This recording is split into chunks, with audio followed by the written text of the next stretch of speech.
आज का पहला क्वेश्चन है, फ्रांस की क्रांति के समय फ्रांस का शासक कौन था? तो सही आंसर होगा लुई सोलमे। ऑप्शन नंबर सी के साथ आंसर जाएगा। लुई सोलमे फ्रांस की क्रांति के समय फ्रांस का शासक था। और लुई सोलमे ने 10 मई 1774 ईस्वी को फ्रांस की गद्दी को संभाला था। ठीक है, इसको याद रखिएगा। अगला क्वेश्चन है, फ्रांस की क्रांति किस वर्ष हुई थी? तो सही आंसर होगा 1789 को। ऑप्शन नंबर बी के साथ आंसर जाएगा। ये क्वेश्चन बहुत बार पूछा जाता है। अगला क्वेश्चन है, 100 चूहों की अपेक्षा एक सिंह का शासन उत्तम है, यह उक्ति किसने कही थी? तो 100 चूहों की अपेक्षा एक सिंह का शासन उत्तम है, यह कहा था आपका वॉल्टेयर ने। ऑप्शन नंबर डी के साथ आंसर जाएगा। इसको भी याद रखिएगा। अगला क्वेश्चन है, लेटर्स ऑन द इंग्लिश पुस्तक किसने लिखी थी? तो सही आंसर होगा आपका वॉल्टेयर ने। ऑप्शन नंबर डी के साथ आंसर जाएगा। लेटर्स ऑन द इंग्लिश पुस्तक आपके वॉल्टेयर की है, इसको भी याद रखिएगा। अगला क्वेश्चन है, मोस्ट इंपोर्टेंट क्वेश्चन है, ये बहुत बार पूछा जाता है। द स्पिरिट ऑफ लॉज पुस्तक किसने लिखी थी? तो सही आंसर होगा Charles Montesquieu. Option number B के साथ आंसर जाएगा। ये भी बहुत बार पूछा जाता है। ठीक है, इसको याद रखिएगा। अगला क्वेश्चन है, फ्रांसीसी क्रांति के दौरान मानव अधिकारों की घोषणा कब की गई थी? तो सही आंसर होगा आपका 26 अगस्त 1789 को। ऑप्शन नंबर बी के साथ आंसर जाएगा। मानव अधिकार की घोषणा किया गया था आपका 26 अगस्त 1789 को। इसको याद रखिएगा। अगला क्वेश्चन है, फ्रांसीसी क्रांति के समय फ्रांस की मुद्रा क्या थी? तो सही आंसर होगा आपका लिब्रे। ऑप्शन नंबर बी के साथ आंसर जाएगा। ये भी क्वेश्चन बहुत बार पूछा जाता है, इसको भी याद रखिएगा। अगला क्वेश्चन है, फ्रांसीसी क्रांति में थर्ड स्टेट में कौन शामिल थे? तो थर्ड स्टेट में शामिल थे आपके किसान, मजदूर, व्यापारी और कर्मचारी। ऑप्शन नंबर सी के साथ आंसर जाएगा। अगला क्वेश्चन है, फ्रांसीसी क्रांति में द्वितीय स्टेट में कौन शामिल थे? तो द्वितीय स्टेट के अंतर्गत आपके आते हैं कुलीन वर्ग। ऑप्शन नंबर डी के साथ आंसर जाएगा। प्रथम स्टेट में पादरी आते थे, दूसरे स्टेट में आपके कुलीन वर्ग आते थे, और तीसरे स्टेट में किसान, मजदूर, व्यापारी, ये सारे आपके तीसरे स्टेट में आते थे। तीनों को याद रखिएगा। अगला क्वेश्चन है, फ्रांसीसी क्रांति के समय फ्रांस की कुल जनसंख्या में किसानों की संख्या कितनी थी? तो सही आंसर होगा आपका किसानों की संख्या थी 90%। ऑप्शन नंबर डी के साथ आंसर जाएगा। ये भी बहुत बार क्वेश्चन पूछा जाता है। अगला क्वेश्चन है, फ्रांसीसी क्रांति के समय किन लोगों को कर देने से छूट थी? तो कर में छूट था आपका पादरी और कुलीन वर्ग को। ऑप्शन नंबर सी के साथ आंसर जाएगा।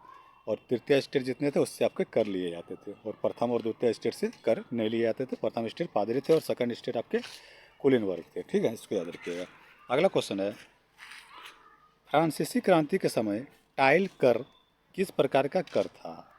तो टाइल कर एक प्रत्यक्ष कर था। ऑप्शन नंबर ए के साथ आंसर जाएगा, जो कि राज्य द्वारा सीधे लिए जाते थे। ठीक है। अगला क्वेश्चन है, 1789 में फ्रांस की क्रांति के समय फ्रांस की जनसंख्या कितनी थी? मोस्ट इंपोर्टेंट क्वेश्चन, ये बहुत बार पूछा गया क्वेश्चन है। तो फ्रांस की जनसंख्या तभी थी आपके 2.8 करोड़। ऑप्शन नंबर सी के साथ आंसर जाएगा। अगला क्वेश्चन है, टू ट्रीटाइज ऑफ गवर्नमेंट पुस्तक के लेखक कौन थे? तो सही आंसर होगा आपका John Locke. Option number C के साथ आंसर जाएगा। जॉन लॉक लेखक थे आपके टू ट्रीटाइज ऑफ गवर्नमेंट। ठीक है, इसको याद रखिएगा। अगला क्वेश्चन है, फ्रांसीसी क्रांति के दौरान नेशनल असेंबली का गठन कब हुआ था? तो नेशनल असेंबली का गठन हुआ था आपका 17 जून 1789 को। ऑप्शन नंबर बी के साथ आंसर जाएगा। इसको डेट के साथ याद रखिएगा, ऐसे क्वेश्चन पूछे जाते हैं। अगला क्वेश्चन है, फ्रांस गणराज्य की स्थापना कब हुई थी? तो सही आंसर होगा 21 सितंबर 1792। ऑप्शन नंबर सी के साथ आंसर जाएगा। फ्रांस गणराज्य की स्थापना 21 सितंबर 1792 ईस्वी में हुआ था। इसको याद रखिएगा।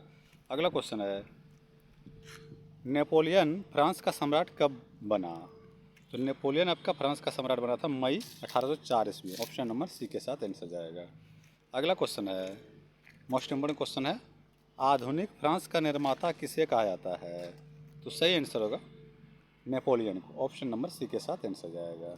अगला क्वेश्चन है, वाटरलू की लड़ाई कब हुई थी? मोस्ट इम्पोर्टेंट क्वेश्चन है, वाटरलू की लड़ाई आपकी हुई थी 18 जून 1815 ईस्वी में। ऑप्शन नंबर डी के साथ आंसर जाएगा। इसको भी याद रखिएगा। नेक्स्ट क्वेश्चन है, द सोशल कॉन्ट्रैक्ट पुस्तक किसने लिखी थी? तो सही आंसर होगा आपके Jean Jacques Rousseau. Option number C के साथ आंसर जाएगा। रूसो की पुस्तक है आपकी द सोशल कॉन्ट्रैक्ट, इसको याद रखिएगा। अगला क्वेश्चन है, जैकोबिन क्लब किस वर्ग का प्रतिनिधित्व करता था? तो जैकोबिन क्लब जो है ये आपका प्रतिनिधित्व करता था छोटे दुकानदार, कारीगर और मजदूर वर्ग का, इसको याद रखिएगा। ऑप्शन नंबर डी के साथ आंसर जाएगा। अगला क्वेश्चन है, लुई 16वें के पतन के बाद जैकोबिन क्लब के नेता कौन बने? तो सही आंसर होगा आपका Maximilien Robespierre, option number C के साथ आंसर जाएगा, इसको याद रखिएगा। अगला क्वेश्चन है, गिलोटिन क्या था? मोस्ट इंपोर्टेंट क्वेश्चन है। तो गिलोटिन एक था सजा देने का यंत्र, ऑप्शन नंबर सी के साथ आंसर जाएगा, इसको भी याद रखिएगा। अगला क्वेश्चन है, मैक्सिमिलियन रोबेस्पियरे को गिलोटिन पर कब चढ़ाया गया था?